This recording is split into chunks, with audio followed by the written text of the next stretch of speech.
Tēnā koutou te whānau o Auckland Unitarians. Tēnā koutou nā manahiri. No mai, haere mai. Ki tēnei whare karakia a te atua. Merry Keri Himete ki a koto. Merry Christmas to all. And welcome to our annual Christmas Eve Candlelight service, which is always a challenge when there's a summer solstice. But we hope it'll be dark by the time we light the candles. My name is Clay, and I have the privilege of being this congregation's minister. We're delighted you have chosen to share this special evening with us, one we have celebrated 117 times since the doors first opened. We hope you'll stay after the service to share a festive light supper with us, catch up with old friends, and maybe make some new ones.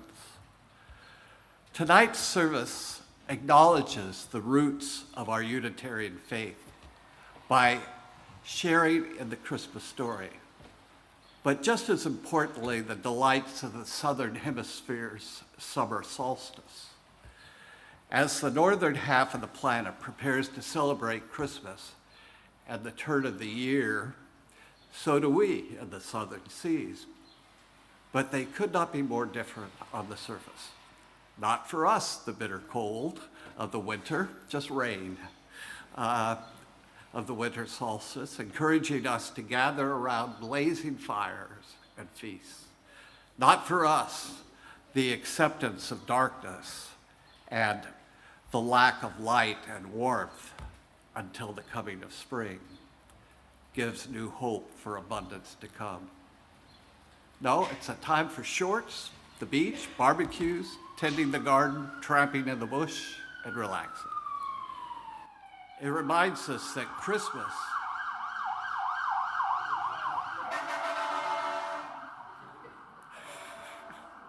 not everybody's at the service.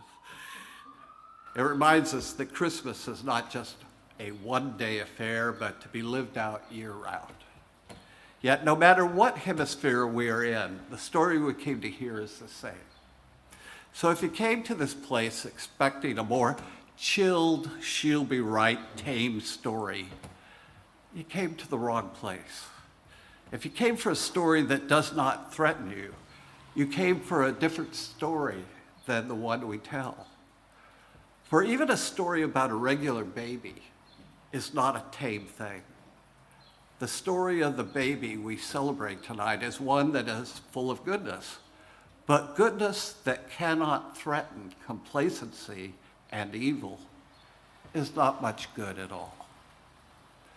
But if you came because you think that unwed teenage mothers are some of the strongest people in the world, if you came because you think that the kind of people who work a third shift doing stuff you'd rather not do might attract an angel's attention before you would.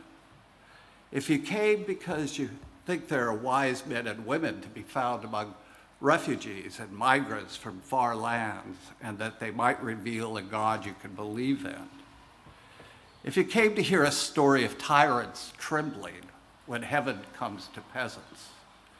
If you came because you believe animals are as important as people, and so it is fitting that they were the first witnesses to the birth of transforming love. If you came for a story of reversals that might end up reversing you, if you came for a tale of adventure and bravery where strong and gentle people win, and the powerful and violent go down to dust, where the rich lose their money but find their lives, and the poor are raised up like kings. If you came to be reminded that a God you can or cannot believe in loves you too much to leave you unchanged. If you came to follow the light, even if it blinds you. If you came for transformation and not safety, then, my friends, you're in the right place. For my opening words, I want to share a a piece by Robert Fulghum, a Unitarian minister who's more famously known for having written everything I needed to learn. I learned in kindergarten. As he explains Christmas to an anxious heathen. Jesus never had a Christmas tree. Jesus never sang jingle bells. Jesus never got to sit on Santa Claus' knee. In fact, Jesus didn't know anything about Christmas at all. If he were to suddenly reappear tonight, he'd be utterly baffled. That's me trying to be helpful to a young agnostic friend who is somewhat anxious and defensive about Christmas and what's expected of her. She doesn't quite know how to relate to the idea of a newborn king or angelic choirs or visiting astrologers. She was not raised in a religious community. Her family had no religious affiliation. Christmas was not an important part of her life. I told her that she and Jesus have a lot in common. Jesus never went to church or Sunday school. Jesus never had a Bible, never owned a rosary, never went to confession. Jesus wouldn't understand about the Easter Bunny. Jesus wasn't even a Christian. Jesus was a Jew born in a land under Roman jurisdiction. And Jesus was confused and conflicted about the religion of his day and would be considered probably a humanist today. If Jesus returned to earth, he would be just as confused and conflicted about the religion and cultural Christmas tsunami of our day as she is. On the other hand, if he came to dinner at our house, she would like him. He was a fine storyteller, enjoyed good red wine, and was the kind of guy who would help clean up the dishes after the meal. He liked good people, and she is one of those. Jesus would like her. What should she do then about Christmas? My advice is to just get simple-minded for a few days. Good is good. Go for the good. Look for the good. Notice it. Praise it. Be good. A lot of good things are going on this time of year. Be part of that. Getting together with friends is good. Singing with friends is good. Laughing and hugging and kissing are good. Giving those you love a present that makes your affection clear is good. Giving something to those in need is also good. Decorating the house is good. Candles and incense and some fir branches in the house. Being hopeful for a few days, at least, that's good. Cookies and pies are good. Slowing down and taking life easy for a few days is good. Reflecting on what's good about your life is good. Don't worry about the words of the Christmas songs. Listen to the music. Don't worry about the theology of Christmas. People always need something to explain the wonders of this life that are beyond them.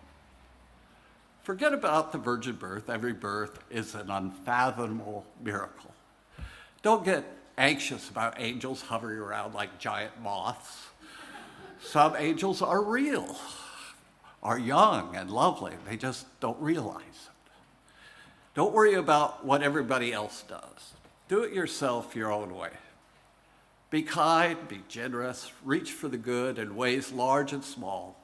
Risk optimism. Most of us are doing the best we can most of the year. And this time of year, we often try a little harder to love our neighbors and ourselves.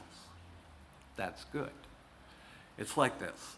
The good existed in the human race long before Christmas and will remain essential to the human race long after Christmas is gone. And every day and every night is sacred to those who believe that. I'd now like to invite Ali DeLeo to light the very first of the many Christmas chalices Unitarians will light around the world this holy night.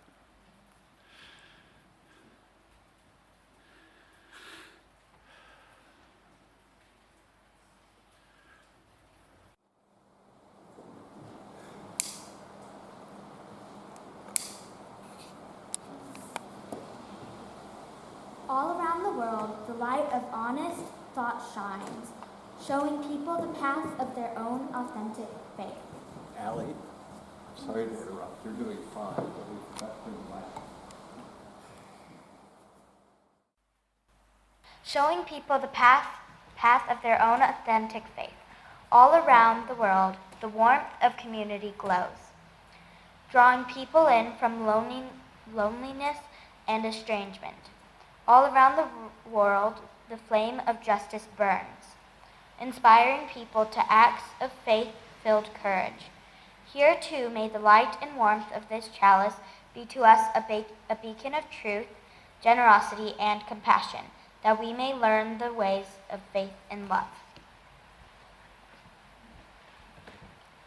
Thank you, Allie.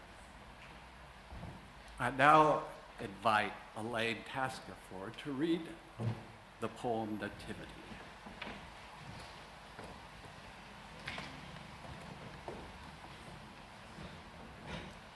Look now, it is happening again. Love, like a high spring tide, is swelling to fullness and overflowing the banks of our small concerns. And here again is the star, that white flame of truth, blazing the way for us through a desert of tired words. Once more comes the music, angel song that lifts our hearts and tunes our ears to the harmony of the universe, making us wonder how we ever could have forgotten.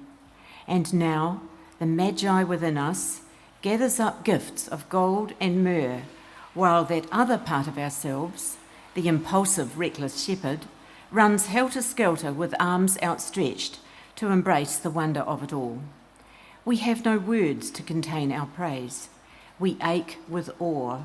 We tremble with miracle, as once again, in the small, rough stable of our lives, Christ is born.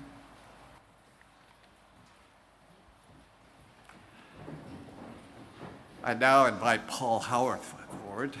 He will read a Christmas poem about an unlikely Christ by R.A.K. Mason, the New Zealand poet and playwright, who once premiered one of his plays in this space.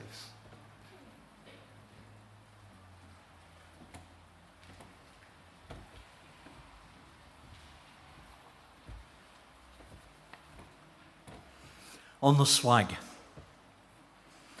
His body doubled under the pike that sprawls untidily on his old back. The cold, wet deadbeat plods up the track. The cook peers out.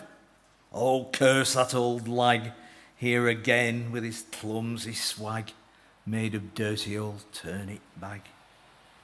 Bring him in, cook, from the grey level sleet.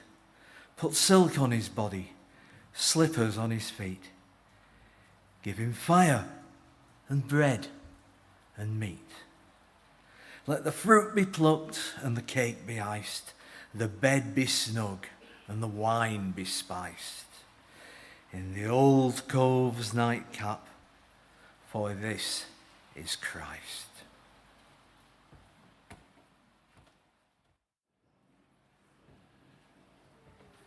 The following story is about a unique Kiwi Christmas that I asked renowned New Zealand author Joy Cowley to write a number of years ago. There is no snow in it, but there is a challenge to find Christmas when it's not convenient. I would like to invite Kate Todd forward to read The Giver.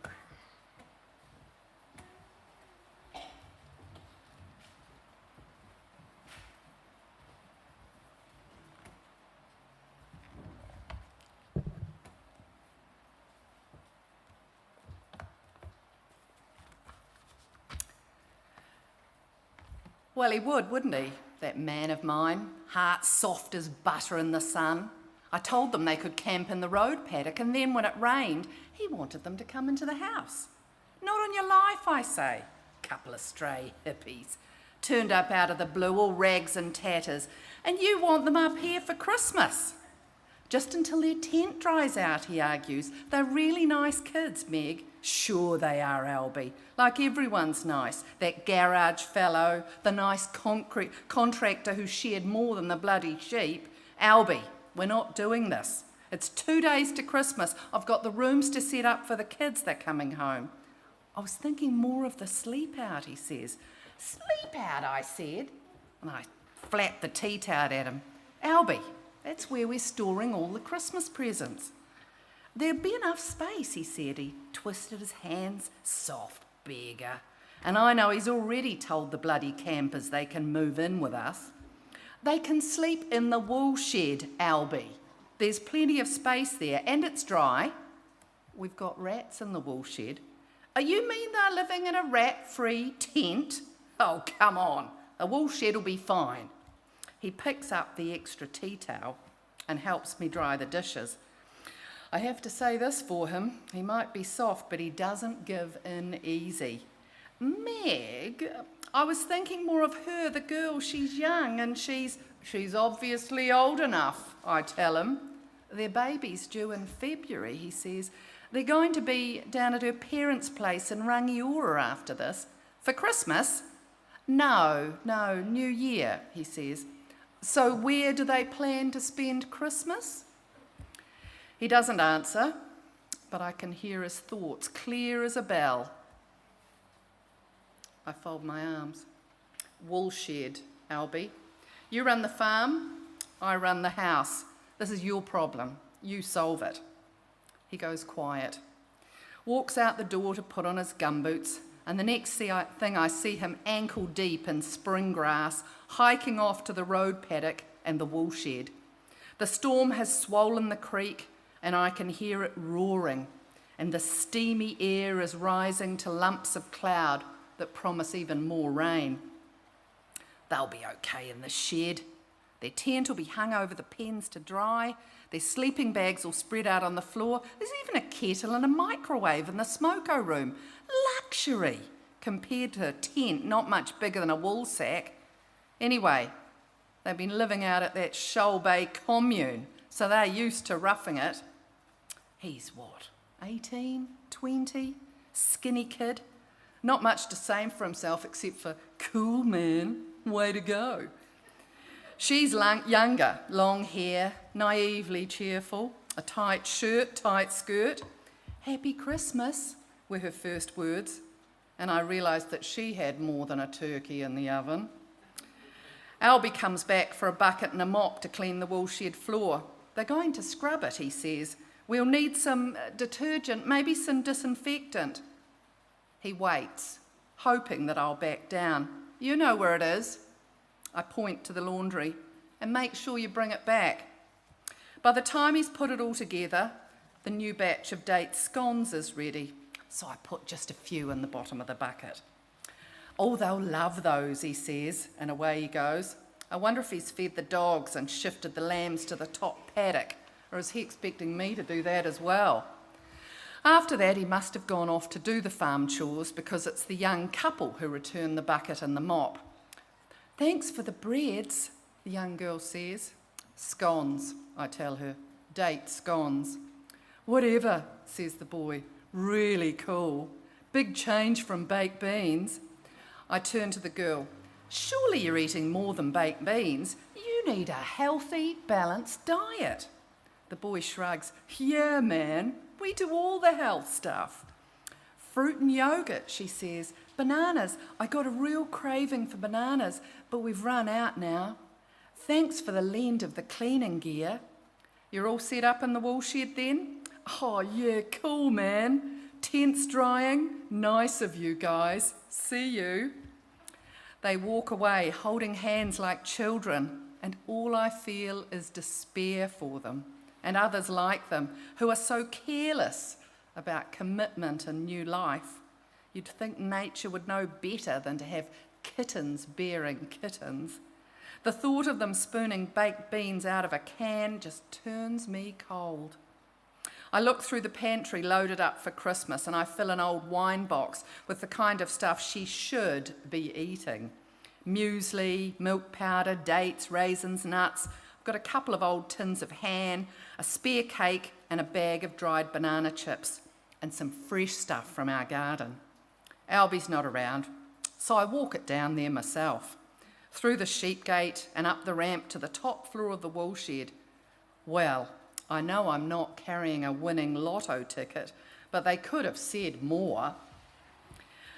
They go through the box and he says, "Cool," and thanks. And then the boy says out of the blue, "Have you got any rat bait?" "What?" And she says, "Rats really freak me out."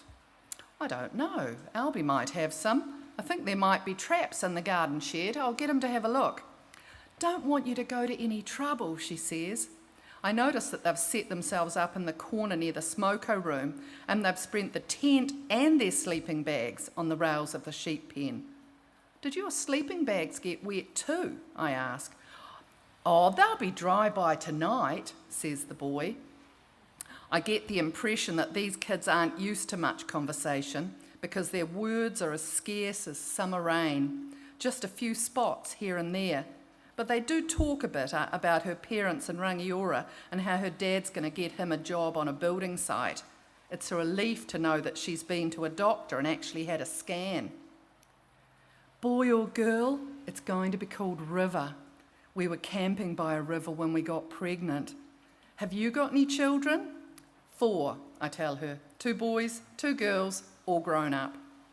The boy grins. "Cool, man. Way to go." Back at the house, I rummage through the shed. No rat traps, no bait, although since we lost the cat, there's been a bit of an infestation of rats in the wool shed. They're so bad that they actually chewed through the bottom of the metal coffee pot in the smoko room. When Albie comes in to lunch, I talk to him about it. He says, "I meant to get more rat bait last trip into town." "Did you know their sleeping bags are still damp?" He nods over his corned beef and salad. "If it were just those 2, but there's the baby Albie. I think they'll have to come up to the house." He looks up, his eyes going soft, daft beggar. "I'll fix up the beds and the sleep out," he says.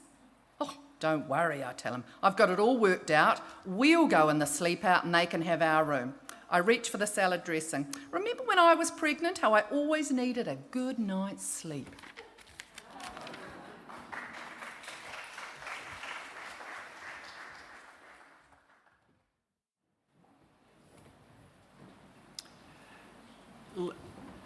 If you were here a couple weeks ago, you would have heard me explain that Luke and Matthew's nativity stories are not historical, but they're parables about conquering the powers that be and reaching out to the poor and those who are on the margins. But I would now like to invite Rachel McIntosh to read a true story about trouble in the inn.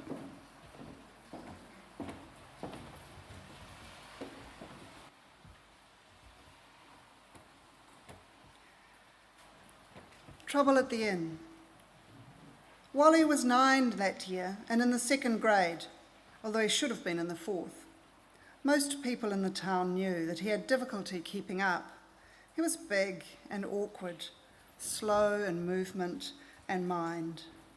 Still, Wally was well liked by the other children in his class, all of whom were smaller than he, though the boys had trouble hiding their irritation when Wally would ask to play ball with them, or any game for that matter, in which winning was important. They'd find a way to keep him out, but Wally would hang around anyway, not sulking, just hoping. He was a helpful boy, always willing and smiling, and the protector, paradoxically, of the underdog. If the older boys chased the younger ones away, it would be Wally who'd say, "Can't they stay? They're no bother." Wally fancied the idea of being a shepherd in the town Christmas pageant. But the play's director, Miss Lombard, assigned him a more important role. After all, she reasoned, the innkeeper did not have too many lines, and Wally's size would make his refusal of lodging to Joseph more forceful. And so it happened that the large partisan audience gathered for the town's yearly extravaganza of crooks and creches, of beards, crowns, halos, and a whole stage full of squeaky voices. No one on stage or off was more caught up in the magic of the night than Wallace Purling. They said later that he stood in the wings and watched the performance with such fascination that Miss Lombard had to make sure he didn't wander on stage before his cue. Then the time came when Joseph appeared, slowly, tenderly guiding Mary to the door of the inn. Joseph knocked hard on the wooden door set into the painted backdrop. Wally, the innkeeper, was there waiting. "What do you want?" Wally said, swinging the door open with a brusque gesture. "We seek lodging." "Seek it elsewhere." Wally spoke vigorously. "The inn is filled." "Sir, we have asked everywhere in vain. We have travelled far and are very weary." "There is no room in this inn for you." Wally looked properly stern. "Please, good innkeeper, this is my wife Mary. She is heavy with child and needs a place to rest. Surely you must have some small corner for her. She is so tired." Now, for the first time, the innkeeper relaxed his stiff stance and looked down at Mary. With that, there was a long pause, long enough to make the audience a bit tense with embarrassment. "No, begone," the prompter whispered. "No," Wally repeated, "begone." Joseph sadly placed his arm around Mary, and Mary laid her head upon her husband's shoulder, and the two of them started to move away. The innkeeper did not return inside his inn, however. Wally stood there in the doorway, watching the forlorn couple. His mouth was open, his brow creased with concern, his eyes filling unmistakably with tears. And suddenly this Christmas pageant became different from all the others.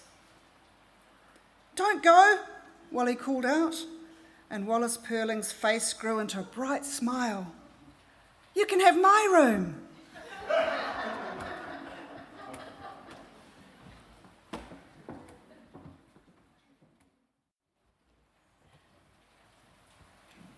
The King James Bible translates the Persian word magi as wise men.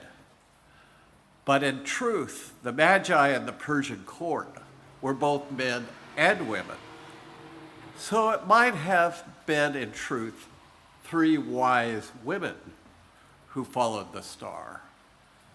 I now invite Tess Brotherson to read Norma Farmer's The Queen Came Late.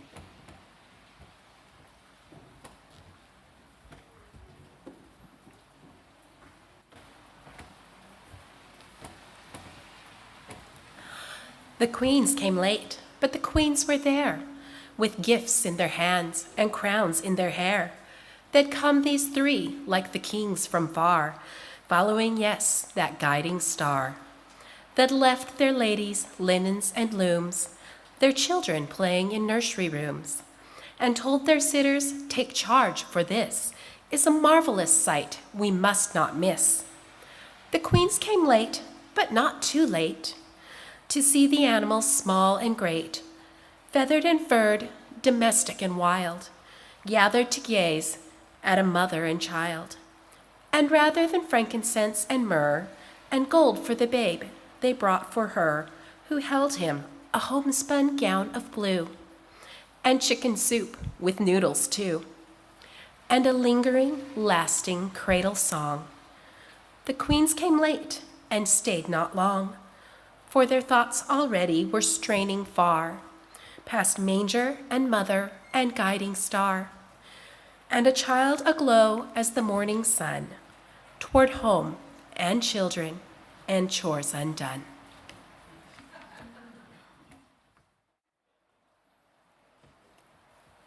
One of my favorite stories by Garrison Keillor is in a short novel called The Christmas Blizzard. And it just reminds us why we're glad we live in the Southern Hemisphere at Christmas. But I would like to share a portion of that.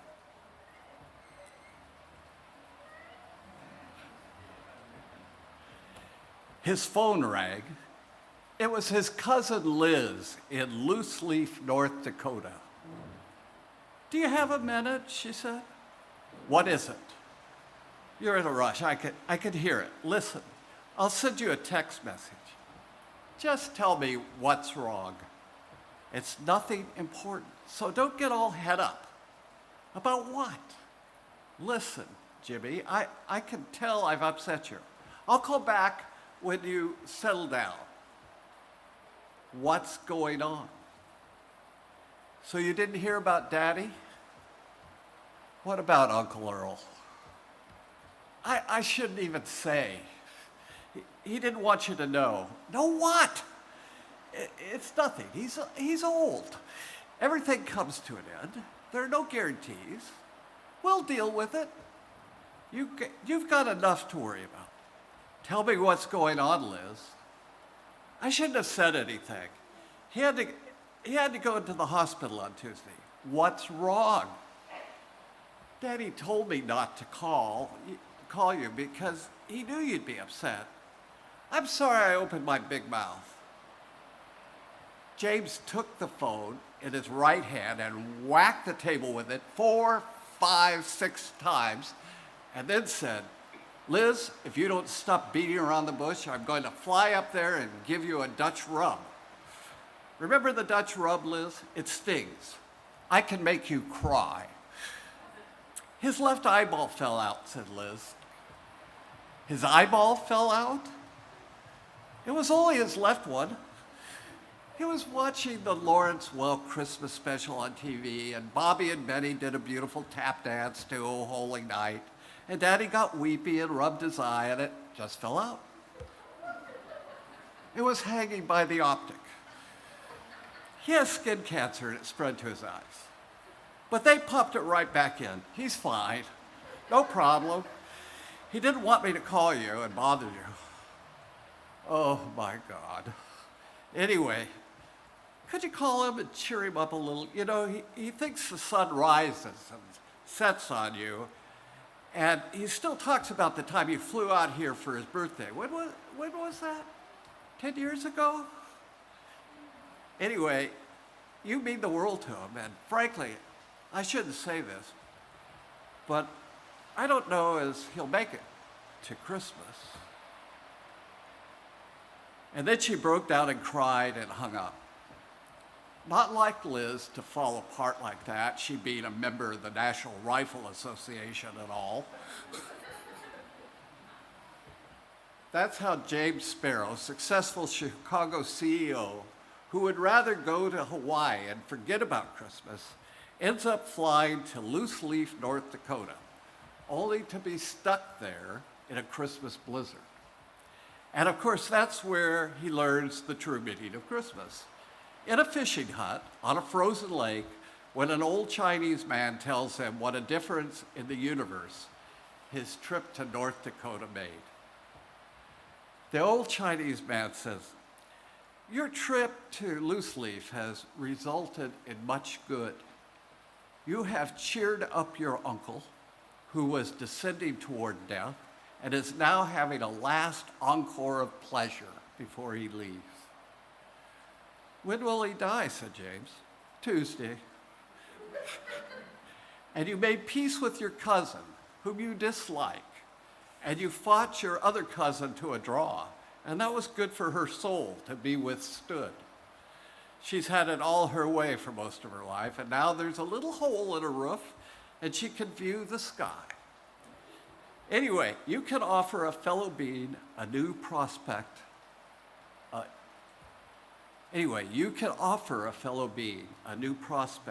As a kindness. But the loveliest was your $20 tip for Mert. who was embarrassed by the generosity and meant to run after you and give it back. But the truth is, she is short on cash, and there is nothing shameful about need, nor about what satisfies it. We give and we take. She takes your money, which she needs, to buy a Frank Sinatra CD, Songs for Lovers, and a pack of Camels, and a bottle of beer for her old Aunt Lois, who needs to feel 26 again, and dancing at the Spanish Gardens Ballroom in Santa Barbara with Jack McCloskey, the textile salesman, and her first true love, the night they necked in his pink convertible with the night breeze rich with eucalyptus and palm, and though she knew he was not long for her arms, still he was gentle and sweet to her, and told her he loved her over and over as he made love to her, which at 26 she had never experienced before. And so this was a revelation that despite the sarcasm of her sisters and the harsh remarks of her mother, Lois could be loved. And now, years later, listening to Mr. Sinatra and smoking a cigarette in her upstairs bedroom, she will call up Jack, who is 78 years old and in poor health and in a care center in Provo, Utah, which Mert located via the internet. And Aunt Lois will tell Jack McCloskey that the memory of that January night remains a lamp in her heart. And this kind word, after years and years of sodden despair, will illuminate his night and move him to finally and absolutely sign over his wealth to the Jeremiah program for single mothers. And thereby vast goodness will be achieved. The old Chinese man smiled for the first time in his monologue. So you see what you've done, Mr. Sparrow? More than you know. What about Christmas, James asked. What about it? It's a nice day. Take a long walk, sing more, and talk less.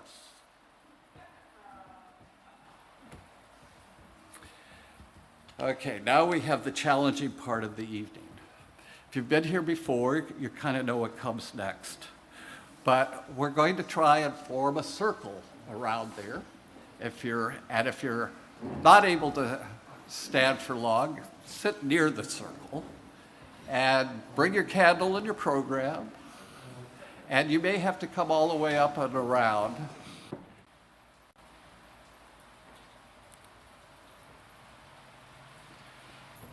Let us be still in the darkness of our sacred space and listen to the quiet around us. For even in the quiet, there is the gentle being with others.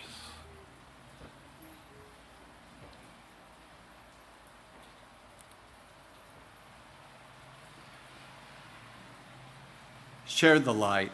Let us feel the warmth of our community, knowing we are not alone. For in the quiet shadow is the glow of life within all. Let us know in the darkness the gift each candle bears, a small flame, a diminutive light, yet the wondrous gift to kindle another's glow.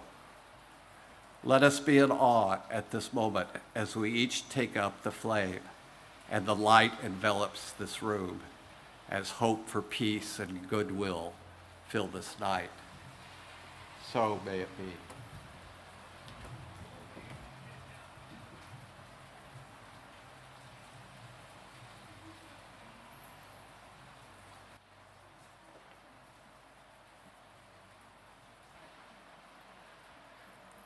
We close this celebration with a carol written on Christmas Eve, 1818, in the Austrian Alps by a young priest, after he trudged through the snow that night to bless the newborn infant of a peasant family. It seemed to him that that birth, like every birth, is a moment of holy grace. He was touched by the mysterious and wonder of new life. That life, every life, is sacred and worthy of protection, respect, and love. Let us now sing Silent Night, Holy Night.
I now invite Sally Mabel to give our closing words.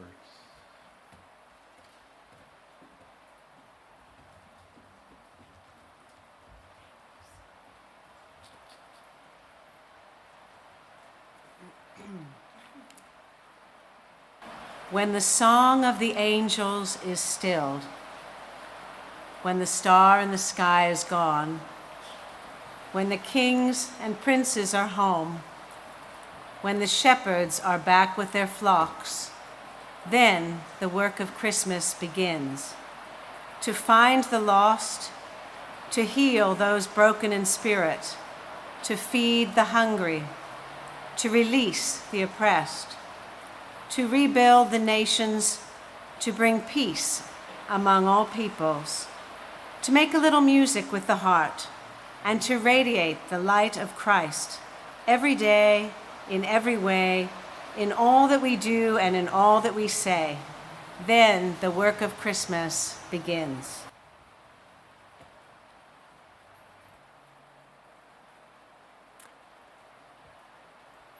For our postlude, we're going to sing We Wish You a Merry Christmas. It's an English folk song from the 1500s, and it's a remnant of a time when poor carolers would hit up wealthy listeners for handouts.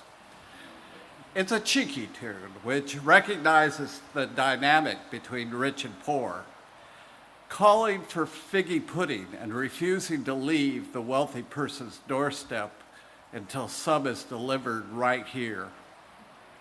This is an awfully ardent demand for a Christmas song, so it's meant to be sung with a certain degree of joshing.